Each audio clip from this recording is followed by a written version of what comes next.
ఇవాళ మనందరి లక్ష్యం ఒకటే కావాలి. కేసీఆర్ గారికి దీవెనలు ఇవ్వడంతో పాటుగా, కేసీఆర్ గారికి మీ ఆశీర్వాదాలు ఇవ్వడంతో పాటుగా మనందరి లక్ష్యం ఒకటే కావాలి. గత 14-15 నెలలుగా రాష్ట్రంలోని ఏ మూలకి పోయినా, ఏ ఊరికి పోయినా, ఏ పట్టణానికి పోయినా, ఏ మనిషిని ఒకసారి ఇట్లా కదిపినా, ఆటో డ్రైవర్ కావచ్చు, రైతన్న కావచ్చు, ఒక తమ్ముడు కావచ్చు, ఒక చెల్లె కావచ్చు, ఒక ఆడబిడ్డ కావచ్చు, ఎవ్వలను కదిపినా ఇవాళ ఒకటే మాట వినబడుతున్నది.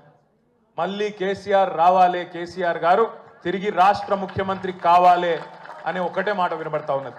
ఇవాళ కేసీఆర్ గారి జన్మదినం సందర్భంగా మనందరం కూడా ఒకటే ప్రతిజ్ఞ తీసుకుందాం. అందరం ఒకటే లక్ష్యంతో రాబోయే 3.5 ఏళ్ళు పనిచేద్దాం. ఒకటే ఒక లక్ష్యం, మళ్ళీ తిరిగి ఏ కేసీఆర్ గారి వల్లనైతే ఈ తెలంగాణ సాకారమైందో అదే కేసీఆర్ గారు తిరిగి ముఖ్యమంత్రి కావడమే లక్ష్యంగా అందరం 60 లక్షల మంది గులాబీ దండు ఆయన కుటుంబ సభ్యులందరం కూడా కలిసిమెలిసి గట్టిగా పనిచేద్దాం. ఒకటే లక్ష్యంతో ముందుకు పోదాం.